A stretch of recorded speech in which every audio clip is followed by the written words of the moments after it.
Mails whole, इस धरती पर नर्क का दरवाज़ा, एक ऐसा रास्ता जो धरती को पाताल से कनेक्ट करता है। या हो सकता है ये समानांतर ब्रह्मांड तक पहुंचने का कोई तरीका हो। ये बात बड़ी सीरियस है। चेतावनी, अधूरा ज्ञान बहुत हानिकारक होता है, इसलिए या तो इस वीडियो को पूरा देखें या पूरा देखें।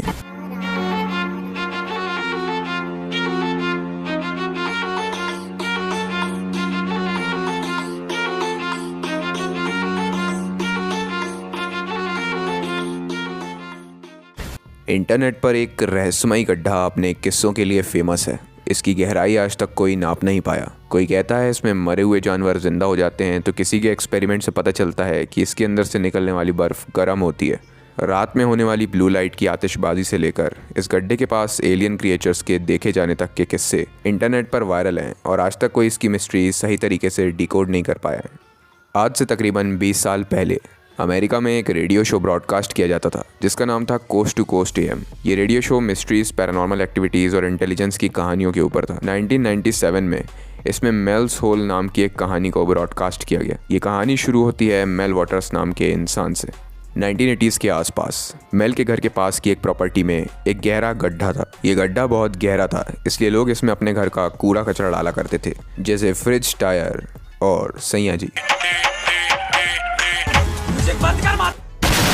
इस गड्ढे की तरफ मुंह करके चिल्लाने पर कोई भी एको नहीं होता था, जिसकी वजह से कुछ लोग इसे नर्क का दरवाजा भी कहते थे, जिसका कोई अंत नहीं है। Stop it. Get some help. 1993 में मेल वॉटर्स ने इस प्रॉपर्टी को खरीद लिया ताकि वो उस गड्ढे की रिसर्च कर सके। उस गड्ढे की गहराई नापने के लिए मिशेल ने एक फिशिंग रोप ली और उसका वायर उस गड्ढे में डालता चला गया। आज तक इंसानों द्वारा खोदा गया दुनिया का सबसे गहरा गड्ढा कोला सुपर डीप बोरहोल है, जिसकी गहराई तकरीबन 13 किलोमीटर है। मेल वॉटर्स ने इस पे 24 किलोमीटर तक का वायर डालकर देखा, पर फिर भी सतह नहीं मिली। इसकी जांच पड़ताल में जब उसने पास के लोगों से उस गड्ढे के बारे में पूछा तो अलग अलग रहस्यमयी कहानियां जानने को मिली। उनका कहना था कि कुत्ते इस गड्ढे के पास आकर भौंकते थे और इस गड्ढे से एक अजीब सी वाइब मिलती है। वाइब है, छोटे सा बर्ड, इसलिए तो हाइप है। एक व्यक्ति का कहना था कि उसका कुत्ता मर गया था, जिसकी लाश उसने इस गड्ढे के अंदर फेंक दी। कुछ दिनों बाद वही कुत्ता जिंदा होकर उस व्यक्ति से मिलने आ जाता है। इस कुत्ते के गले में एक बेल्ट भी रहती है जिस पर लेटर A छपा हुआ रहता है। ऐसी सेम बेल्ट मरने वाले कुत्ते की लाश में भी थी। साथ ही इस कुत्ते का साइज, कलर और बिहेवियर उस कुत्ते से मैच करता है। मेल वॉटर्स इस गड्ढे की कहानी लेकर coast to coast AM radio show तक पहुंच जाता है और वहां पर मेल्स होल की पूरी मिस्ट्री बताता है। अगले ही दिन कुछ ब्लैक सूट वाले गवर्नमेंट ऑफिशियल्स उसके घर पहुंच जाते हैं। वो उस होल के आसपास के एरिया को सील कर देते हैं। उनका कहना होता है कि पास में ही एक प्लेन क्रैश हुआ है जिसकी इन्वेस्टिगेशन के लिए वो आए हैं। जब मेल उनसे आर्ग्यू करता है कि ये होल उसकी प्रॉपर्टी के अंदर आता है तो वो उसे अरेस्ट करने की धमकी देते हैं। वो उसे $2.5 लाख या लगभग 1.5 करोड़ रुपीज़ का कंपेंसेशन देकर बोलते हैं कि तुम ऑस्ट्रेलिया निकल जाओ। और मेल बड़ी गुस्से में आकर कहता है ओके। मेल सभी पैसे लेकर ऑस्ट्रेलिया निकल जाता है, पर किस्सा एक खत्म नहीं हुआ। सन 2000 मेल को वापस से अपने घर की याद आने लगती है तो वो वापस अमेरिका आ जाता है। पैसा बर्बाद। अपनी वाइफ और बच्चों को एक अपार्टमेंट में भेज के वो अपनी पुरानी प्रॉपर्टी को देखने निकल पड़ता है। जब वो बस में ट्रैवल कर रहा होता है तब उसकी आंखों के सामने बेहोशी छा जाती है और उसकी आंखें हॉस्पिटल में खुलती हैं। हॉस्पिटल में आंख खोलकर पता चलता है कि 12 दिन बीत चुके हैं। इन 12 दिनों में क्या हुआ उसे कुछ अता पता नहीं है और हॉस्पिटल वाले भी ज़्यादा जानकारी देने से मना कर देते हैं। हॉस्पिटल से डिस्चार्ज होकर भी मेल की आत्मा को शांति नहीं मिलती, इसलिए वहाँ से वो अपनी प्रॉपर्टी देखने निकल पड़ता है। जब वो अपनी प्रॉपर्टी को देखने पहुँचता है तो उसे पता चलता है कि उसका पुराना घर वहाँ पर नहीं है। ये एरिया पूरी तरीके से सरकार ने ऑक्यूपाई कर लिया है और अब वो एक मिलिट्री बेस की तरह काम करता है। आसपास के लोगों से पूछने पर पता चलता है कि यहाँ पर मिलिट्री के हेलीकॉप्टर्स देखे जाते हैं। इतना सब होने के बाद वो अपनी ये कहानी फिर से दुनिया को बताना चाहता था, इसलिए वो फिर से कोस्ट टू कोस्ट AM को कांटेक्ट करता है, जो वही रेडियो शो था जहाँ से मेल्स होल की पूरी कहानी शुरू हुई थी। जब मेल अपने पुरानी प्रॉपर्टी के होल को इन्वेस्टिगेट करने वहाँ पहुँचता है तो मिलिट्री उसे ऐसा नहीं करने देती है। तो वहाँ पर इन्वेस्टिगेशन ना हो पाने के कारण वो कोस्ट टू कोस्ट AM की एक टीम के साथ ऐसे ही दूसरे होल्स की तलाश में निकल जाते हैं। लकीली पास के गाँव में भी उसको एक ऐसा होल मिलता है। वो अपनी प्रॉपर्टी के मेल्स होल में इन्वेस्टिगेशन तो नहीं कर सकता था, इसलिए वो यहीं पे इन्वेस्टिगेशन शुरू कर देता है। सबसे पहला एक्सपेरिमेंट उन लोग इस होल में यही करते हैं कि उन लोग इसमें चिल्ला के देखते हैं और कोई भी एको नहीं आता है। दूसरे एक्सपेरिमेंट में वो लोग एक बाल्टी में पानी भर के उसे होल के अंदर डालते हैं। जैसे ही उस बाल्टी को होल से बाहर निकाला जाता है तो उसके अंदर का पानी जम चुका होता है, पर यह जमी हुई बर्फ़ बहुत अजीब होती है। जब मेल उस बर्फ़ को छूने की कोशिश करता है तो उसे बहुत गर्म महसूस होता है। कहानी यहीं पर ख़त्म नहीं होती। आसपास के लोगों से इन्वेस्टिगेशन करने पर पता चलता है कि उस होल से रात में कई बार ब्लू लाइट्स निकलती हैं, पर अभी भी सबसे चौंका देने वाला एक्सपेरिमेंट बचा है। मेल एक बकरी को वायर में बांधकर उस होल में डालता है। बकरी कुछ समय तक आवाज़ करती है और फिर उसकी आवाज़ आना बंद हो जाती है। उन लोग जब बकरी को वापस से ऊपर खींचते हैं तो उसकी मौत हो चुकी होती है। इस बकरी को बाहर से कुछ नहीं हुआ होता, पर ये अंदर से एक अजीब तरीके से कुक्ड रहती है। इस बकरी के इंटरनल ऑर्गन्स जल चुके होते हैं।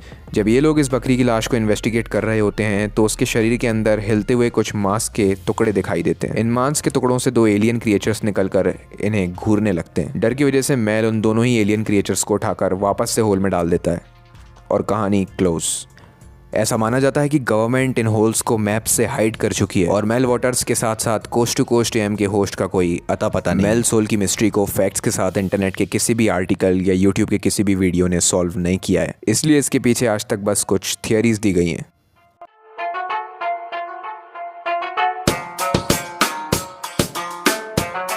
कुछ लोगों का ये मानना है कि ये एंशिएंट एलियंस का खोदा हुआ कुछ भी हर मिस्ट्री को बर्बाद करने के लिए सॉरी, बट हवाई बात करने का कोई मतलब नहीं है।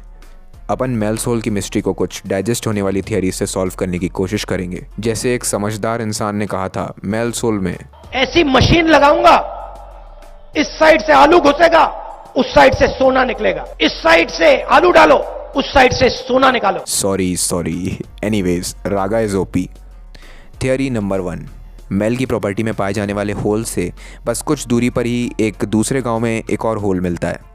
ये इस बात का सबूत है कि ये शायद वॉल्केनिक टनल्स हैं। जब ज़मीन से लावा बाहर निकलता है तो वो ऐसी वॉल्केनिक टनल्स क्रिएट कर देता है। इन टनल्स में सल्फर, फॉस्फोरस और बहुत सारे ऐसे टॉक्सिक एलिमेंट्स होते हैं जो अलग अलग प्रकार की टॉक्सिक गैसेस को क्रिएट कर सकते हैं।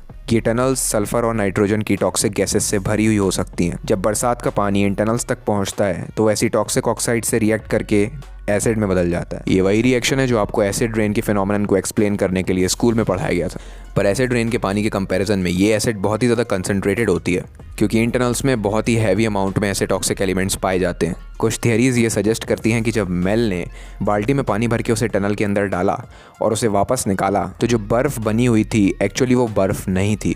आपने सोडा तो पिया ही होगा, क्या उससे प्यास बुझती है? बल्कि अगर वो ज़्यादा कॉन्सेंट्रेटेड हुआ तो आपके गले को ही जला देता है। तो जिस तरह हर ट्रांसपेरेंट लिक्विड पानी नहीं होता, हर ट्रांसपेरेंट सॉलिड बर्फ़ नहीं हो सकता है। टॉक्सिक एलिमेंट्स के साथ पानी का रिएक्शन होने से टनल के अंदर उस बाल्टी में ऐसा कंपाउंड बना हो जो दिखता तो बर्फ जैसा हो पर उसकी प्रॉपर्टीज अलग हो। लोगों का कहना है कि रात में उस टनल से ब्लू लाइट्स निकलती हुई दिखती हैं। इसका भी एक्सप्लेनेशन यही हो सकता है कि उस टनल के अंदर कंटिन्यूसली कुछ केमिकल रिएक्शंस हो रहे हैं। जब हाइड्रोक्लोरिक एसिड कॉपर सल्फेट या एल्यूमिनियम के साथ रिएक्ट करती है तो एक ब्लू फ्लेम निकलता है। एल्यूमिनियम के कैंस और बाकी कचरा, कॉपर सल्फेट जो फर्टिलाइजर्स में इस्तेमाल किया जाता है, और होल के अंदर पाई जाने वाली एसिड ये रिएक्शन कर सकती है।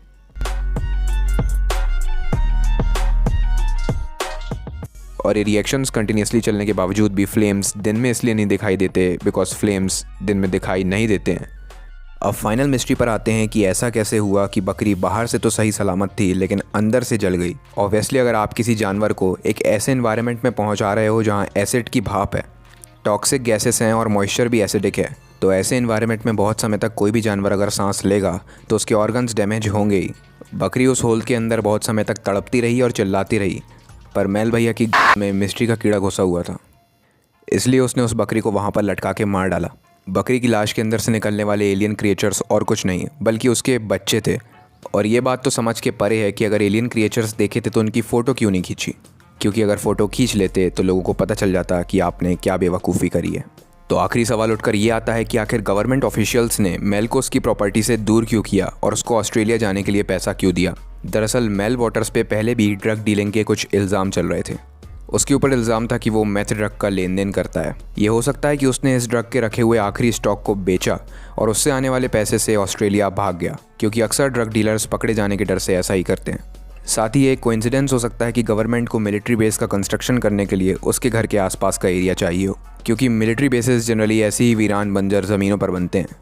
कोस्ट टू कोस्ट AM एक इंटेलिजेंस और पैरानॉर्मल एक्टिविटीज़ को ब्रॉडकास्ट करने वाला रेडियो शो था। हो सकता है कि इस रेडियो शो में आकर अपनी मनगढ़ंत कहानी बताने से मेल को विदेश फरार होने के लिए एक तगड़ा सॉल्यूशन मिल जाता और कोस्ट टू कोस्ट एम वालों को एक तगड़ी कहानी, क्योंकि मेल सोल की कहानी के बाद ही इनका रेडियो शो एक बहुत बड़े स्केल पर फेमस हुआ। लेकिन वेट, अभी एक और मिस्ट्री बची है। एक व्यक्ति का कहना था कि उसने अपने कुत्ते की लाश इस गड्ढे में डाली है और थोड़े दिन बाद उसका कुत्ता जिंदा होकर वापस लौट आता है। इसके पीछे उसका सबूत ये था कि उस कुत्ते के गले में भी ए लेटर की बेल्ट थी जो कि जिंदा कुत्ते के गले में है। बट ये टोटली एक कोइंसिडेंस हो सकता है, बिकॉज कोई भी फैक्ट्री ए लेटर की एक सिंगल बेल्ट मैन्युफैक्चर नहीं करती है और कुत्ते का कलर और बिहेवियर भी सेम होना कोई बड़ी बात नहीं है। तो ये थी मेल सोल की मिस्ट्री को एक्सप्लेन करने की मेरी कोशिश। इसमें से कितनी थियरीज आपको सही लगती हैं कमेंट सेक्शन में ज़रूर बताएं। और जब मेल सोल की मिस्ट्री सॉल्व हो गई तो अब मुझे विश्वास है कि एक दिन हम ऐसी मशीन ज़रूर बनाएंगे। इस साइड से आलू घुसेगा, उस साइड से सोना निकलेगा। इस साइड से आलू डालो, उस साइड से सोना निकालो। लास्ट वीडियो में मैंने लाइक, शेयर, कमेंट, सब्सक्राइब करने का नहीं कहा था तो किसी ने किया ही नहीं। तो भाई अपना थोड़ा सा प्यार डालो, लाइक निकालो, समय डालो, सब्सक्राइब निकालो, व्हाट्सएप, इंस्टा निकालो, वीडियो शेयर कर डालो, मेरे वीडियोस में से इंटेलेक्ट निकालो, इस टॉपिक से रिलेटेड आपकी कोई थियरी हो तो उसे कमेंट सेक्शन में जरूर डालो, इंस्टाग्राम निकालो, द इंटेलेक्ट टॉक्स फॉलो कर, डालो। डिस्क्रिप्शन में लिंक है। मिलता हूँ आपसे अगले वीडियो में, तब तक के लिए स्टे सेफ, स्टे इंटेलेक्चुअल।